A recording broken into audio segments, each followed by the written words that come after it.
బంగారం, బ్యాంకులు, ఇతర ప్రైవేటు సంస్థల్లో ఉన్న విడిపించి కొనబడును. కొమ్మూరి గోల్డ్, ఆంధ్ర మరియు తెలంగాణ. హాయ్ హలో నమస్తే, నేను మీ కట్టా కార్తీక్. రామ్ గోపాల్ వర్మ ఈయన చుట్టూ ఆంధ్రప్రదేశ్ న్యూస్ నడుస్తోంది గత కొన్ని రోజులుగా. వర్మ ఎక్కడున్నాడు, ఆయన కోసం ఆంధ్రప్రదేశ్ పోలీసుల వెతుకులాట. ప్రకాశం జిల్లాలో కేసు నమోదైంది, 2 సార్లు నోటీసులు ఇచ్చారు, విచారణకు హాజరు కాలేదు. మాలాంటి వాళ్ళంతా వర్మ భయపడ్డాడు, ఎక్కడో దాక్కున్నాడు, కలుగులో దాక్కున్నాడని చెప్పేసి గత కొన్ని రోజులుగా మాట్లాడుతూ ఉన్నాం. భయపడ్డాడా అనేటువంటిది మేము స్పెక్యులేటివ్ కొంత అనుమానాన్ని వ్యక్తం చేస్తూ ఉన్నాం.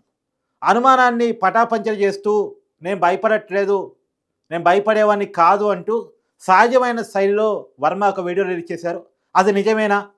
వర్మ వీడియో చూసిన తర్వాత వర్మ నిజంగా భయపడుతున్నాడా, భయపడట్లేదా మాట్లాడుకునే ప్రయత్నం చేద్దాం. ముందు రామ్ గోపాల్ వర్మ ఏం చెప్పాడు అనేటువంటిది మనం వినే ప్రయత్నం చేద్దాం.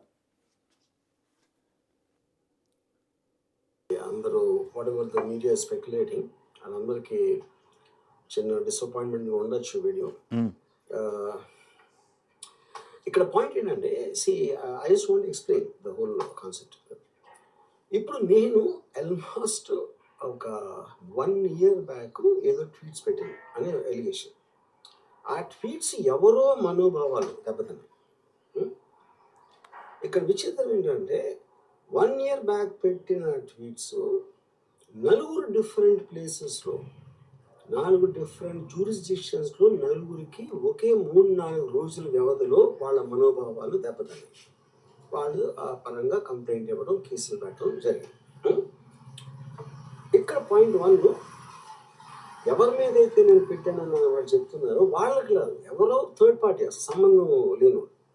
ఆ కాంటెక్స్ట్లో అసలు ఈ కేసు ఎలాగా, ఈ సెక్షన్స్ ఎలా వర్తిస్తాయి అనేది అప్పుడు ఆబ్వియస్గా నాకు వచ్చే అనుమానం కానీ, నాకు కానీ, నా మనుషులు కానీ, ఇది ఒక పర్సిక్యూషన్ చేయడానికి ఒక పద్ధతి ప్రకారం ఉన్న అలౌబుల్ లాస్ని వాడుతున్నారా, లేకపోతే ఇప్పుడు వరల్డ్ ఓవర్ ఒక ఫినామినా ఏం జరుగుతుందంటే, పొలిటికల్ పార్టీస్ వాళ్ళు their weaponising the systems of the police. అది అమెరికాలో జరుగుతుంది, యూరోప్లో జరుగుతుంది, ఎక్కడ కూడా జరుగుతుంది. అప్పుడు నేను ఏ ఒక్క వ్యక్తిని, ఒక పోలీస్ ఆఫీసర్ని కానీ, ఒక పొలిటికల్ పర్సన్ కానీ నేను బ్లేమ్ చేయట్లా. I think it happens in certain ఒక ఏమంటుందని ఒక వే. అది అందరూ కూడా ఎంతో కొంత అది చేయటానికి టెంప్టేషన్ ఉండొచ్చు. But eventually there is the law of the land which will take the final call. So అది that I completely agree, believe in that and I abide by that as a citizen. So ఇప్పుడు ఇక్కడ జరిగింది ఏంటి, నాకు ఒక notice వచ్చింది, నేను ఒక రిప్లై ఇచ్చాను, ఫలానా చోట ఫలానా తారీఖు నేను వస్తాను. అప్పటికి నాకు జరుగుతున్న పని ఆన్లైన్ స్కెడ్యూల్ ఉంది కాబట్టి, నాకు ఫిల్మ్ వర్క్ ఉంది కాబట్టి అవ్వలేదు. అండ్ ఇట్ ఈస్ వేరే ప్రొడ్యూసర్ చేస్తాను, ఆ ప్రొడ్యూసర్కి నష్టం వస్తుంది కాబట్టి నేను మళ్ళీ టైం అడిగాను. ఇదేంటి కేసు, ఇదేం అర్జెంట్ కేసు అంటే 1 year తర్వాత ట్వీట్ చూసిన అతనికి 1 weekలో అన్నీ అయిపోవాలనేది ఏమైనా మీనింగ్ ఉంటుంది అసలు దాన్ని? So which basically means it is being done for purposes other than the urgency of the case. ఇది అర్జెన్సీ ఆఫ్ ద కేసు అంటే, మీరు మర్డర్లు గీడలు ఇన్ని జరిగి సంవత్సరాలు తీసుకుని ఇప్పుడు ఇక్కడ 2-3 రకాలు అంటే ఎటువకుండా వీడియో క్లోజ్ అయిపోయింది అంటే ఇంకా వీడియో కూడా పార్ట్ 1 పార్ట్ 2 రిలీజ్ చేయడానికి వర్మ ఏమైనా సిద్ధమయ్యాడా అనేటువంటిది నాకు వస్తున్న డౌట్. ఎందుకంటే అర్ధాంతరంగా వీడియో ముగించారు కాబట్టి, ఇంకా వీడియో ఉంది అన్నది వీడియో చూస్తే మనకు అర్థమవుతుంది కాబట్టి, ఈ వీడియో పార్ట్ 2 కూడా ఇవాళ వస్తుందా చూడాలి. కానీ ఇక్కడ 2-3 విషయాలు నేను వర్మ గారిని అడగదలుచుకుంది ఏంటంటే, ఎప్పుడో 1 year క్రితం నేను ఎక్స్ వేదికగానో లేదా సినిమాల వేదికగానో ఏదో మాట్లాడితే, ఏదో చేస్తే దాని మీద ఇవాళ కేసులు పెట్టడం ఏంటి అనేది ఆయన మాట్లాడుతున్నారు. నిజమే, మీరు గత కొన్నాళ్ళ క్రితం చేసినటువంటి పనుల మీద ఈరోజు కేసులు పెడుతున్నారు. మీరు ఆ రోజు మార్పింగ్ ఫోటోలు పెడితే ఈరోజు కేసులు పెడుతున్న మాట వాస్తవం. కానీ ఆ రోజు కేసులు తీసుకోవడానికి ప్రభుత్వం సిద్ధంగా లేదు కాబట్టి, పోలీసులు సిద్ధంగా లేరు కాబట్టి, ఇవాళ ధైర్యం వచ్చి ఇవాళ పోలీసులు తీసుకుంటారు, ఇవాళ చట్టాలు అమల్లో ఉన్నాయి అని చెప్పేసి అనుకొని కేసులు పెడుతున్నారు వర్మ గారు, ఇది తెలుసుకోండి. రెండోది, నేను ఎవరి మీద అయితే కామెంట్ చేశానో వాళ్ళు కేసులు పెట్టట్లేదు, ఎవరో థర్డ్ పార్టీ వాళ్ళు కేసులు పెడుతున్నారు, 4 చోట్ల కేసులు పెట్టారు అని వర్మ గారు చెప్పారు. నిజమే, మీరు లోకేష్ గారి మీద, చంద్రబాబు నాయుడు గారి మీద, పవన్ కళ్యాణ్ గారి మీద ఇలా వీళ్ళ మీద కామెంట్ చేశారు, మార్పింగ్ ఫోటోలతోటి ఇష్టారాజ్యంగా ఎక్స్ వేదికగా పోస్టులు పెట్టారు. అదే కదా మీ మీద నమోదైనటువంటి కేసులు. అయితే ఇవాళ లోకేష్ గారు కానీ, పవన్ కళ్యాణ్ గారు కానీ, లేదా చంద్రబాబు గారు కానీ ప్రజా జీవితంలో ఉన్న వ్యక్తులు, వాళ్ళకి అభిమానులు ఉంటారు. వాళ్ళ అభిమానుల మనోభావాలు హర్ట్ అవుతాయి కాబట్టి వాళ్ళకి పెట్టుకునే హక్కు ఉంది, కేసులు పెట్టారు. ఇప్పుడు ఇక్కడ మాట్లాడాల్సింది కేసు పెట్టింది ఎవరన్నది కాదు, తప్పు చేశారా లేదా, మీరు చేసిన తప్ప ఒప్ప, ఇంతవరకే మీరు పాయింట్కి కన్ఫే కానీ చట్టం ఇంతవరకే చూస్తుంది. ఇంకొక మాట కూడా నేను చెప్పదలుచుకుంది ఏంటంటే, వర్మ గారు, మీరు నిజంగా తప్పు చేయలేదనుకుంటే చట్టాన్ని ధైర్యంగా ఫేస్ చేయొచ్చు. మీరు కోర్టులో వేసిన పిటిషన్ ఏంటి, నేను పోలీసు విచారణకు హాజరైతే నా మీద థర్డ్ డిగ్రీ చేసే ప్రమాదం ఉంది, నన్ను కొడతారు, కాబట్టి నన్ను విచారణకు హాజరు కాకుండా ఈ కేసును కొట్టివేయండి, ఈ కేసులో ఎలాంటి పసలేదు అని చెప్పేసి మీరు కోర్టులకు వెళితే మీకు ఊరట దక్కలేదు, అవునా కాదా? అంటే కోర్టులు మిమ్మల్ని విచారణకు హాజరు కమ్మని చెప్పాయి. మరి కోర్టులు చెప్పిన తర్వాత కూడా సినిమా ప్రొడ్యూసరు ఈ కథలంటే ఏంటి? ఇప్పుడు సినిమాలు రకరకాల కారణాల వల్ల వాయిదా పడ్డ రోజులు లేవా? రెండోది, మీరు టైం అడిగితే ఇచ్చారు. మీరు మొదటిసారి నోటీస్ ఇచ్చినప్పుడు కొంత టైం అడిగారు, ఆ టైం ఇచ్చారు. రెండోసారి కూడా నోటీస్ ఇచ్చే పరిస్థితి. మీరు 19వ తారీఖు విచారణకు హాజరు కావాలి, 25వ తారీఖు విచారణకు హాజరు కావాలి, కానీ ఈ 2 రోజుల విచారణకు హాజరు కాలేదు. ఇంకోటి, అంత అర్జెన్సీ ఏంది, ఇది మర్డర్ కేసు కాదు కదా, మానభంగం కేసు కాదు కదా అనేది మీరు చెప్పే ప్రయత్నం చేస్తున్నారు. సార్, వాస్తవం ఏంటంటే మర్డరు లేదా మానభంగం అయితే ఒక కుటుంబం మాత్రమే సఫర్ అవుతుంది. వర్మ గారు చేసిన పనుల ఫలితంగా, తీసిన సినిమాల ఫలితంగా, చేసిన పోస్టుల ఫలితంగా ఎంతోమంది మనోభావాలు హర్ట్ అయ్యాయి, ఎంతోమంది ఇబ్బంది పడ్డారు. ఒక క్యాస్ట్ని టార్గెట్ చేశారు, ఒక మనిషిని టార్గెట్ చేశారు, ఒక కుటుంబాన్ని టార్గెట్ చేశారు, ఒక పార్టీని టార్గెట్ చేశారు, ఒక మహిళా లోకాన్ని టార్గెట్ చేశారు వర్మ గారు. కాబట్టి వర్మ గారు చేసిన నేరం వాటన్నిటికంటే పెద్దది. మరి చట్ట ప్రకారం పెద్దదా అంటే, చట్ట ప్రకారం మానభంగం పెద్దది, చట్ట ప్రకారం మర్డర్ పెద్దది కావచ్చు కాక, కానీ ఇది అంత మాత్రమే డిజిటల్గా పెట్టే పోస్టులు, చేసిన వ్యంగ్యాస్త్రాలు, వ్యక్తిగతంగా పోయిన పోకడలు తక్కువ అని అనటానికి లేదు. ఇది తీసివేయగల నేరం కాదు. రెండోది, మరి పెట్టిన కేసు నారా లోకేష్ గారు, చంద్రబాబు నాయుడు గారు, పవన్ కళ్యాణ్ గారు పెట్టలేదు కదా అని మీరు డౌట్ వ్యక్తం చేస్తే, నేను అడిగేది ఏంటంటే, మీ మీద మీరు పోస్టులు పెట్టలేదు కదా, మీరెవరో థర్డ్ పార్టీ వాళ్ళ మీద పోస్టులు పెట్టారు. చంద్రబాబు నాయుడు గారి మీద, లోకేష్ గారి మీద, లేదా పవన్ కళ్యాణ్ గారి మీద, వీళ్ళ మీద పోస్టులు పెట్టారు.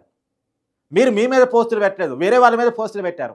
మరి వాళ్ళకి అభిమానులు ఉన్నారు కాబట్టి వాళ్ళు హర్ట్ అయ్యారు, వాళ్ళు కేసులు పెట్టారు. ఇలా ఈ రాజకీయం మీరు అడగడానికి మీరు ఎక్కడ కరెక్టు? ఎవరి మీద పోస్ట్ పెడితే వాళ్ళే కేసు పెట్టాలంటే, వాళ్ళే కేసు పెట్టాలి అంటే అసలు వాళ్ళ మీద పోస్ట్ పెట్టే హక్కు మీకు ఎక్కడుంది? మీ మీద మీరు పోస్ట్ పెట్టుకోండి, వ్యంగ్యాస్త్రం ఇసుకోండి,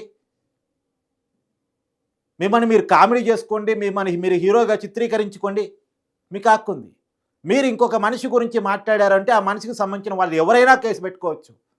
వాళ్ళ అభిమాని కేసు పెట్టుకోవచ్చు, వాళ్ళ అనుచరుడు కేసు పెట్టుకోవచ్చు, వాళ్ళ స్నేహితుడు కేసు పెట్టవచ్చు, వాళ్ళ బంధువు కేసు పెట్టవచ్చు. అక్కడ చట్టం చూడాల్సింది జరిగిన నేరమా కాదా, జరిగింది నేరమా కాదా, అసలు నేరం జరగకుండానే కేసు పెట్టారా, నిజంగానే నేరం జరిగిందా, ఇదివరకే వాదన. ఇప్పుడు వర్మ గారు చెప్పాల్సింది అసలు వర్మ గారు పోస్టులు పెట్టారా లేదా. పెట్టిన పోస్టులు ఒక కుటుంబాన్నో, ఒక పార్టీనో, ఒక కులాన్నో, ఒక వర్గాన్నో, కొంతమంది ప్రజానికాన్నో ఇబ్బంది పెట్టిన మాట వాస్తవమా కాదా, ఇంతవరకు వర్మ గారు చెప్పాలి.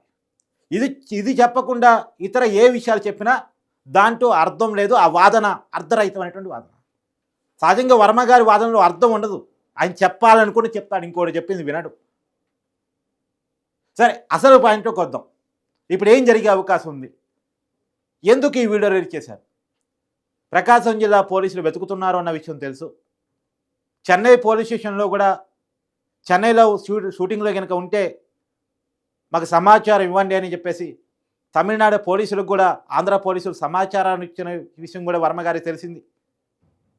చెన్నై, కోయంబత్తూర్, కేరళ, హైదరాబాద్ అన్ని ప్రదేశాల్లో కూడా పోలీసులు వర్మ కోసం వెతుకుతున్నారు అనేటువంటి విషయం వర్మకు తెలిసింది. ఒకరోజు కాకపోతే ఒకరోజు పోలీసులు అరెస్ట్ చేస్తారనే విషయం తెలిసిన తర్వాత ఈ కేసు మరింత క్లిష్టతరం అయ్యే ప్రమాదం ఉందని గమనించినటువంటి వర్మ గారు, ఇప్పుడు నేను భయపడ్డాను అంటే అభిమానుల్లో చులకనవుతానని చెప్పేసి నేను భయపడట్లేదు అని చెప్పేసి ఒక వీడియో రిలీజ్ చేశారు. భయపడినప్పుడు విచారణకు హాజరు కావాలి, పోలీసుల ముందు సమాధానం చెప్పుకోవాలి. ఇప్పుడు వీడియోల ద్వారా అభిమానులకు సమాధానం చెప్పుకోవాల్సిన వర్మ గారు విచారణకు హాజరై పోలీసులకు సమాధానం చెప్పాలి.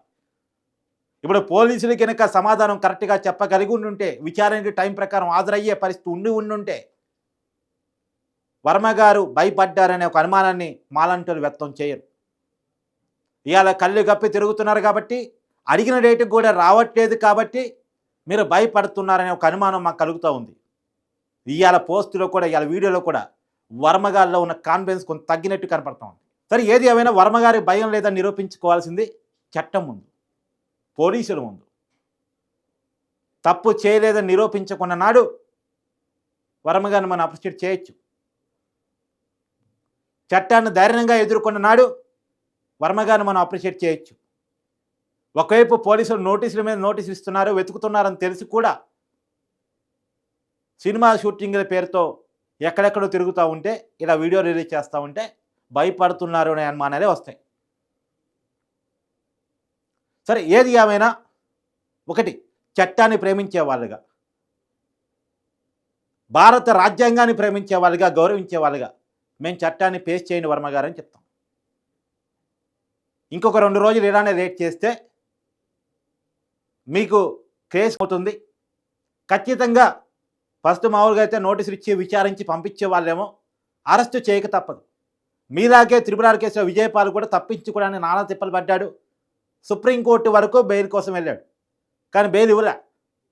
నిన్న విచారణకు హాజరయ్యారు. విచారణకు సహకరించలేదనే కారణం చేత పోలీసులు అరెస్ట్ చేశారు.